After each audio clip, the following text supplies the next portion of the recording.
gone for a macchiato this morning, short and sweet, so I can't wait for it to come out. Yeah, my role as Head of Sports Science means that I'm primarily responsible for the football conditioning side of training. That means making sure the players are fit for both training, more importantly match day, and also ensuring that they're physically capable of carrying out the tactical plan that Mossy, Sully and JC set down each week depending on who we're playing. Opportunity came about obviously when Clarkie moved to Japan with Arnie. He called me into his office. I had to sit down with him and Mossy. At the time I was halfway through a PhD at the University of Newcastle doing exercise and sports science, and I was volunteering as the Mariners youth team sports scientist or football conditioning coach. So I came in and I had a chat with Mossy and Clarkie, and having known the practices that were in place and the methods that were in place, Mossy decided to give me a chance. Yeah, I think at the A-League's inception, anybody that was playing football at the time automatically became a Central Coast Mariners fan on the coast. Like I said, I was at university at the time, and I was lucky enough I had to complete a placement during that second year of university, and Clarkie was taking a couple of students on, so I was lucky enough to get one of those roles. That means I spent about 100 hours around the club just watching training, helping out at training with different methods, hydration, GPS monitoring, those kind of things. So it was good to see how professional sport worked. I think from then on I knew that I wanted to work in professional sport, mostly football. So obviously the Mariners was a goal, being the highest level of professional football on the coast. But yeah, I think from that point I knew that I wanted to work in professional sport, and for this opportunity to come up, I've taken it with both hands and it's been great. I've learnt a lot from Clarkie before he left for Japan. He's been a little bit of a mentor for me, obviously having done that first placement 5 years ago, and then to be now halfway through a PhD. So I've known him for a little bit. We've had numerous conversations in that time. I've watched a lot of training sessions, and he's taught me a lot of things that you don't really learn at university, so more the practical side, little training tips here and there, how to read players, all of those little things that make it a little bit easier each day.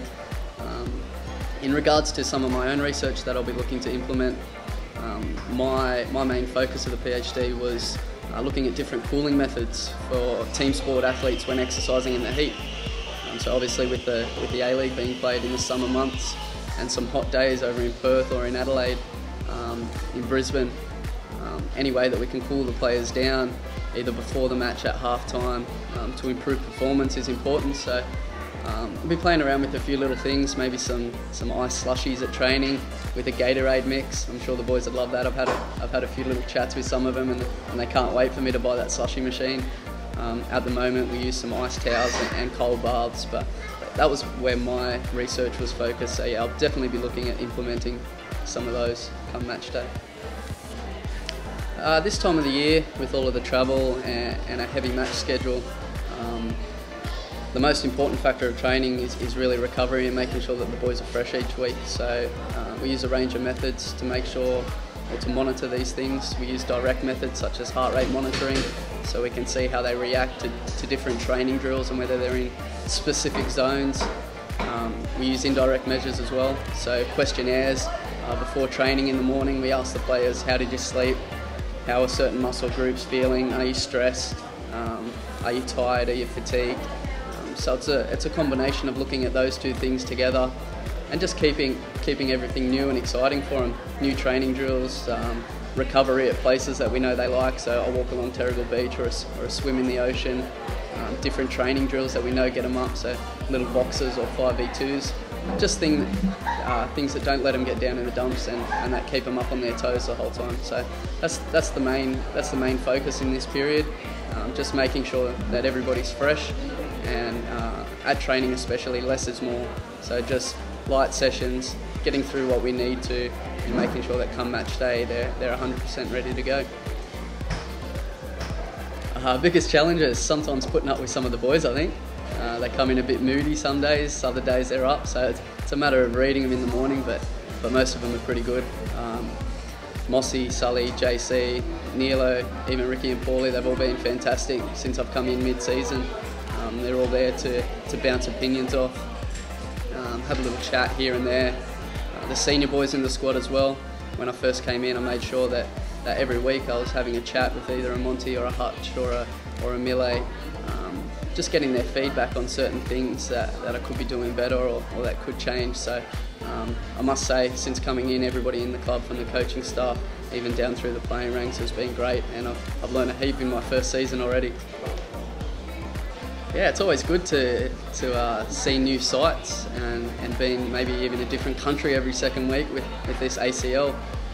But like I said before, it's just a matter of controlling recovery and controlling training loads, especially with the long haul flights to Asia and Perth. We kind of count those flights as a training session. You're sitting down for 8, 9, 10 hours at a time, so boys can get stiff backs and sore hammies and that kind of thing. So like I said before, yeah, it's just a matter of managing that load, making sure that they're fresh, so when we get to wherever we're playing, whether that be a Perth or whether that be a Korea, once they're there, they're ready to go. To be honest, they're all pretty good. They'll have their days where they come in and they're a bit grumpy or they haven't had enough sleep the night before, but once they step onto that training pitch, they're all pretty focused. You get some days where the senior boys lead training a bit more and the younger boys are struggling to keep up, and then there's days when the younger boys are having a bit of fun and it's the older guys that have to keep up. So I think that's good in the squad. It keeps everybody on their toes. It doesn't really give anybody a chance to have a bad training day. Everybody's pretty on top of what they have to do and their roles and responsibilities. So once they get out there, they know it's their job and that they're all focused. It's been a pleasure. Cheers.